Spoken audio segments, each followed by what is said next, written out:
nongeye kubasuhuza mwebwe abakunzi b'ikiganiro inzira y'umusaraba. Amahoro y'Imana nabe kuri mwebwe, umugisha wumva ijambo ry'Imana ugere kuri mwe. Mu minsi yose tuba tumaze tudaherukanye, nuko hari izindi nshingano umwana w'umuntu aba akiri arimo, ariko urwo si urwitwazo, ahubwo nuko byose bizafatanyiriza hamwe kutuzanira ibyiza, Imana igakomeza kwihesha icyubahiro. Kandi mukomeze mugwize umugisha wumva ijambo ry'Imana, amahoro y'Imana akomeza agere muri mwebwe. Ndabashimiye. Reka twiragize Imana kugira ngo dukomeze n'ijambo tugiye kwiga. Turi buze gusanga muri Luka ibice 12, turaza guhera ku murongo wa 13. Ahangaha tuze kumva iki ijambo ry'Imana ritubwira. Mana, nongeye kugushima mu izina rya Yesu, ngushimiye ubutwari bwawe. Warinze umwana w'umuntu, warinze umugaragu wawe, warinze ubwoko bwawe, warinze ishyanga ryawe, ndetse isi yose warayirinze. Ntiwashimye ko irimbuka ako kanya, ahubwo washimye ko itegereza imbabazi zawe igakomeza kubabarirwa, kubera ko Mwami Imana yacu, igihe Mwami Imana yacu twizereye ni kinini kurusha igisigaye, kuko ijambo ryawe rirabitwereka. Kandi kuko uri umwami, igitumye utinze ni ukugira ngo urebe ko nakwihana, urebe ko runaka yakwihana, urebe ko wumva ijambo ryawe uyu mwanya yakwihana, akumva icyo umwuka atubwira. Ndakwinginze rero kugira ngo umanure umwuka wawe ku ijambo ryawe, kugira ngo Mwami Imana yacu tukubere igikoresho wivugire nk'Imana, urangurure, maze abari mu mpinga y'imisozi bose baze, kuko Yohana nawe yajyaga mu Mwami Imana yacu mu butayu akarangurura, hanyuma abantu bakaza akababwira ngo mwabana bicira mwe, ninde ubabwira ngo muhungu umujinya w'Imana.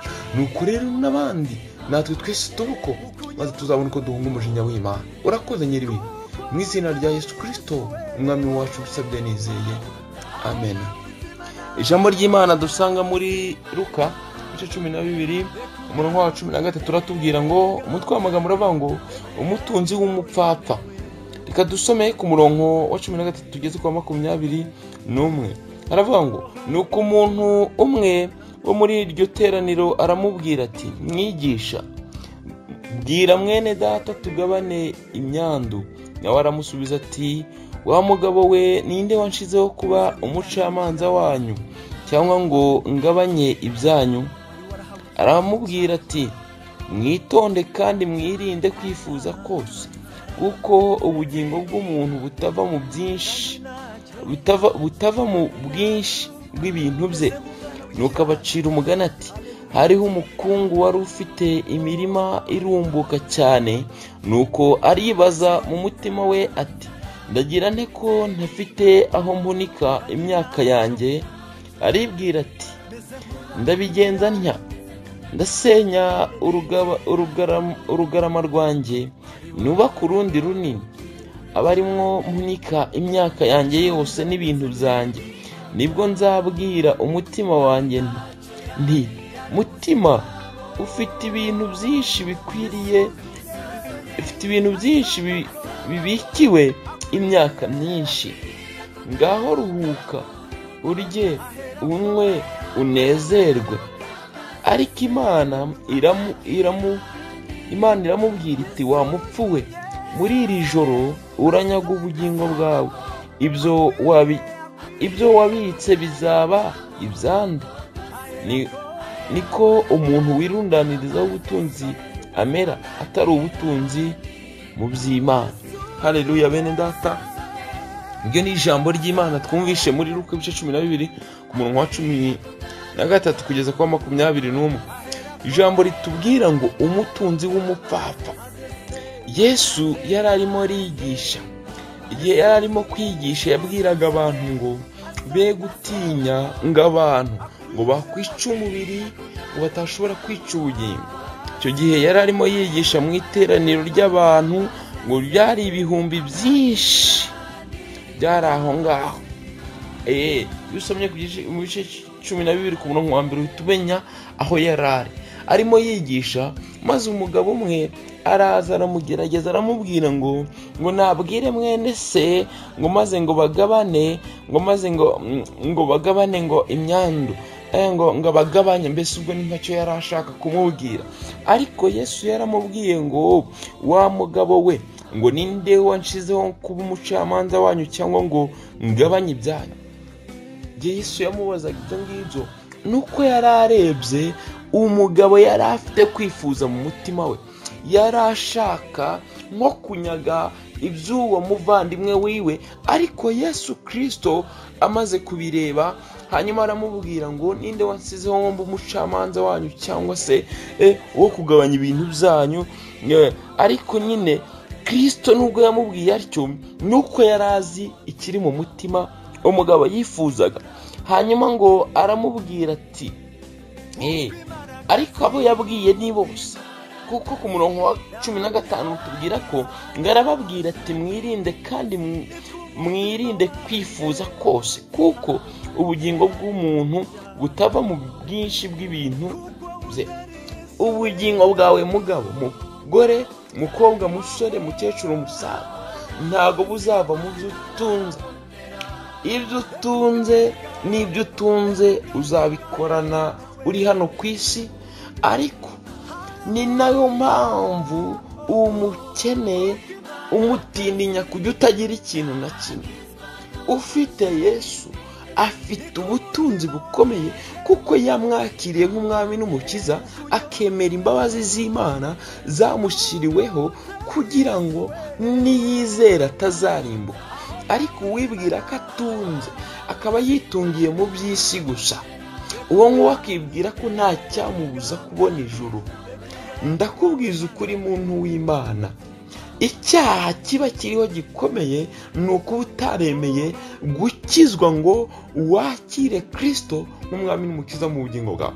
Kabone niyo waba udasambana, kabone niyo waba utiba, ibyo byose ndakubwiza ukuri yuko ahubwo ntacyo byamara utarakiriye urya mwana, kuko yaje kugira ngo tumwakire. Ndakubwiza ukuri rero muntu w'Imana wibwira ko witungiye iby'isi, ariko ukanga gukizwa, ukanga kwemera Imana. Imana yarakuremye niso, ntishaka kurimbuka ahubwo ishaka kuzihana ukarama. Ngo hanyuma ngo Yesu yakomeje kubabwira abari aho ngaho, ngo uwo mukungu nyine amaze kumubwira ku murongo wa 16 aravuga ngo nuko abacira umugani ati hariho umukungu wari ufite imirima irumbuka cyane, nuko aribaza mu mutima we ati ndagira nte ko ntafite aho mpunika imyaka yanjye. Uwo mukungu nyine ngo yari afite imirima myinshi, ngo byumvikane ko yari ari mu gihe cyo gusarura, ngo yarimo aribaza ngo ndagira nte ngo mbonaho munika imyaka yanjye. Nta kindi uwo mukungu yibwiye uretse kwibwira ko akwiye kwagura ibintu byiwe yahunikagamo, akagira ibyo asenya, akagira n'ibyo yubaka. Ngo yaravuze ngo aribwira ati ndabigenza ntya, ndasenya urugarama rwanjye nubaka urundi runini, abarimwo mpunika imyaka yanjye yose n'ibintu byawe. We yibwiye ko ari busenye urugarama rwe, cyangwa se abikiye ko ari busenye ibigega byiwe ahunikamo ubuhunikiro bwiwe, ngo arabisenya yubaka ubunini hanyuma abishyiremo. Yarabisenye koko, arangije arubaka, nta kindi yitayeho. Arangije umva amagambo yavuze akomeye cyane, ngo yabwiye umutima wiwe, ngo yabwiye umutima wiwe umurongo wa 19 aravuga ngo nibwo nzabwira umutima wanjye nti mutima ufite ibintu byinshi bibikiwe imyaka myinshi, ngaho ruhuka urye unywe unezerwe.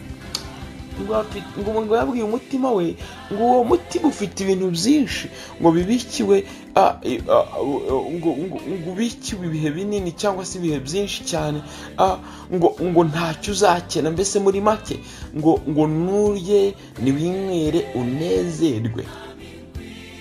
Ariko iyaba nta kuzuka kubaho, yewe abantu bakwimwera bakirira bakarya bakanezerwa.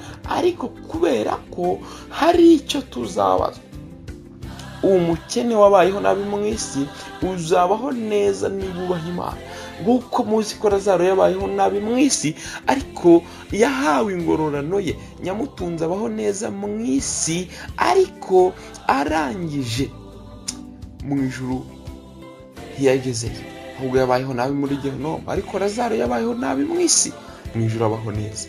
Hanyuma na hano uyu nguyu Imana yamubwiye ijambo rikomeye, nawe ishobora kukubwira ufite ibyo wibwira mu mutima wawe ko utatinyuka uyu munsi gukizwa cyangwa gukomeza urufatiro, gukomeza kuguma ku munara. Imana irimo irakubwira ngo, ariko Imana iramubwira iti wamupfuwe, muri iri joro uranyaga ubugingo bwawe, ibyo wabitse bizaba ibyande. Imana yaramubwiye ngo muri iryo joro yatekerezaga ibyo, nawe jya utekereza ngo mbese mu gihe ntekereza ibyo mvuye ku munara, Imana iramusimbwiye yuko ibyo byose ntekereza ko ntacyo biraba bikimariye mu ijoro nibwaka ubugingo bwanjye. Ni ikintu gikomeye kandi ni ikibazo wagakwiye kwibaza muntu w'Imana. Niyo mpamvu udakwiye kuva ku munara. Guma ku munara urindira icyo Uwiteka yavuze. Haba kuki yavuze ayo magambo? Guma ku munara. Imana y'amahoro izakugwiriza ibyo ukenye byose. Erega Uwiteka niwe mwungeri wanjye, sinzakena. Andyamisha mu cyanya cy'ubwatsi bubisi. Ni nayo mpamvu ngira ngo nkubwire ngo nawe naba umwungeri wawe ntuzakena na gato. Haleluya. Nawe naba umwungeri wawe ntuzakena na gato. Gukena tuzi uko ariko, gukira tuzi uko ariko. Hari ugukira mu by'isi, hari ugukena mu by'isi, ariko hari ugukira mu by'Uwiteka, mu by'ubugingo buhora, mu byo gukira. Hari no gukena mu by'ubugingo buhora. Ariko ngo niko umuntu wirundanirizaho ubutunzi amera, atari ubutunzi mu by'Imana. Gira ubutunzi wo mu by'Imana. Ese dusanga irindi jambo riba mu byahishuwe ritubwira ngo iki? Ibyahishuriwe Yohana ibice 3 umurongo wa 17 uratubwira ngo kuko uvuga uti ndi umukire, ndatunze kandi ndatunganiwe, ntacyo nkennye. Utazi yuko uri umutindi wo kubabarirwa kandi uri umukene n'impumyi ndetse wambaye ubusa. Umva ayo magambo. Umurongo wa 17 ngo kuko uvuga uti ngo ndi umukire, ndatunze ndatunganiwe, kandi utazi ko uri umukene, utanazi ko uri umutindi wo kubabarirwa ndetse utanambaye ngo wambaye ubusa. Imana y'amahoro nitubabarire kuko tutaza buturiwe.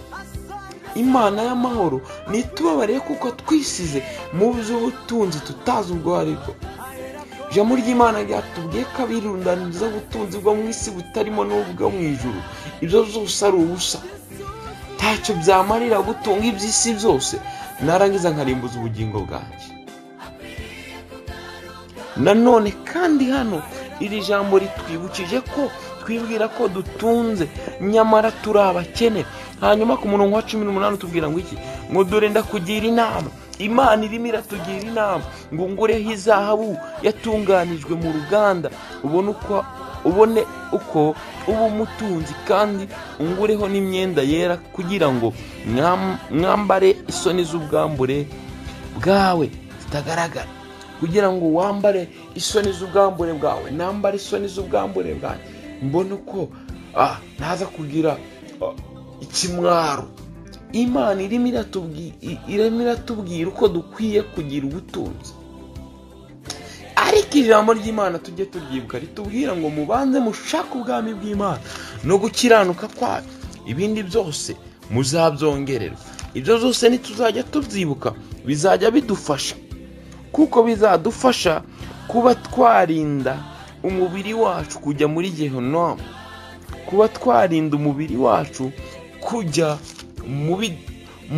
mu buruhukiro bubi, ahubwo natwe tukazaragwa ubugingo buhoraho. Tubanze dushaka ubwami bw'Imana no gukiranuka kwayo, ibindi byose tuzabyongererwa, maze umugisha w'Imana ukomeze ugume kuri mwe. Mwibuke ijambo dusorejeho ryo mu byahishuwe ritugira inama uburyo dukwiye kwitwara, kandi ngo dukwiye gusanga Uwiteka kugira ngo atugureho umuti wo guhumura amaso yacu. Umurongo wa 19 ukatubwira ngo abo nkunda bose ndabacyaha, abaha n'ibihano. Nuko rero gira umwete wihane, dore mpagaze ku rugi ndakomanga. umuntu niyumva ijwi ryanjye agakingura urugi, nzinjira iwe dusange. Unesha nzamuha kwicarana nanjye ku ntebe yanjye y'ubwami, nk'uko nanjye nanesheje kwicarana na data ku ntebe ye. Ufite ugutwi niyumva iby'umwuka abwira amatorero. Ufite ugutwi umva iby'umwuka abwira amatorero. Ese wumvishe ijambo ry'Imana riratubwiye kuri uwo murongo ngo abo nkunda bose ndabacyaha. Ibyahishuwe ibice 3 umurongo wa 19. Abo nkunda bose ndabacyaha. Ab'Imana ikunda bose irabacyaha, ngikabaha ibihano. Nuko ngo tugire umwete w'ikiyemwe, ngo tugire umwete twihana. Imana y'amahoro itubabarire. Ngo kandi ngo Yesu ahagaze ku rugi arakomanga, ngo wumve ijwi ryakamukingurira nawe ari bwinjire basangire. Yesu injira muri twebwe uyu munsi kuko turagukeneye, maze dusangire nawe. Icyo wadusangiza gifite agaciro mu buzima bwawe kurusha ibyo twashaka imyaka ibihumbi byuzuyemo imiruho gusa n'amaganya. Mwami tugirira imbabazi kuko tugukeneye, kandi kugira ngo wavuze ko uzanesha uzamuha kwicarana nawe ku ntebe z'ubwami. Rengera ubwoko bwawe bagutakira amanywa na nijoro, kuko izi ntore zose urindiriye ko hatavamo niba. Turimo turagusaba imbaraga mu z'uru rugendo, kuko twe ntitwabyishoboza. Nawe wumvira ijambo, saba imbaraga mu z'uru rugendo kuko ntiwabyishoboza. Imana y'amahoro ibampera umugisha, ibagirire neza, ibashoboze, maze mwegere ya ntebe, mwumve ubuntu bw'Imana, turushaho kubabarira. Reka dusenge Imana, wowe wumvishije ijambo dusenga. Mana nongeye kugushimira ubwiza bwawe bukayangana muri twe. Twongeye kugushimira presence yawe igera muri twe. Imbabazi zawe ziruta ibitambo. Izina ryawe nirishimwe, izina ryawe nirihimbazwe. Mwami Imana yacu nyiringabo, uwo wagiriye imbabazi ntawabasha kumusubizaho icyaha, ntawabasha kumusubizaho icyasha cyari kimuriho. Tugirira imbabazi kuko dutsinzwe n'ijambo ryawe. Twebwe twarushijeho kwishakira ibinezeza imibiri yacu, twibagirwa kwirundanyirizaho ubutunzi bw'ubumana. Twibagiwe kumanza twashaka gukiranuka kwawe, twibagiwe kumanza twashaka icyo ijambo ryawe ritubwira. Mwami Imana nyiringabo, ndakwinginze manza uduhe Kristo yinjire muri twe, tumwakire aturinde icyaha. Namara kuturinda icyaha, twibuka ko yadupfiriye kubw'urukundo wadukunze, kugira ngo uzamwizera wese atazarimbuka. Uzatuza akanwa ke yuko ari umwami, akizera ko wamuzuye azakizwa nk'uko ijambo ryawe ribitubwira. Tubabarire kandi tugire neza. Humugisha abumva ijambo ryawe, humugisha abagendana nawe, humugisha Mwami Imana yacu abiteguye kugira ngo bajye kugura amavuta bacana amatabaza, kuko uri hafi maze weze ubugingo bwacu.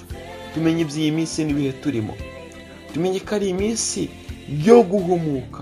Tuze tukugureho umutima wawe nk'uko ijambo ryawe ryari bitubwiye, maze tugire umwete wo kwihana. Tubabarire, babarira umuntu wumvira ijambo, babarira umuntu Mwami Imana yatsinzwe naryo, babarira Mwami Imana yacu uwo mwuka we yarageze ku mutima we kugira ngo amuhumurize kubabarira. Urakoze Yesu. Rengera buri ngeri zose, igihugu gihe umugisha, abatuye mu isi bose ubahe umugisha w'imbabazi zawe. Ubwoko bwawe urushaho kukwegera, maze twese tumenye ibanga ry'akarago, ari byo guca bugufi tugasenga izina ryawe, kuko tuzi neza ko uca bugufi uwo nguwo azashirwa hejuru. Uca bugufi afite ingororano. Twe kwiganira udutsindishiriza ari hafi. Umurezi wacu yaba nde? Oya, unsindishiriza ari hafi, kuko Umwami Imana azantabara. Nicyo gituma ntamwara, ngakumira mu maso yanjye akamera nk'urutare. Urakoze Yesu, urakoze kumva gusenga k'umugaragu wawe, urakoze kumva gusenga kw'abantu bawe, k'ubwoko bwawe. Mu izina rya Yesu Kristo, Umwami n'Umukiza wacu, bisabye nizeye. Imana ibahe umugisha. Amen.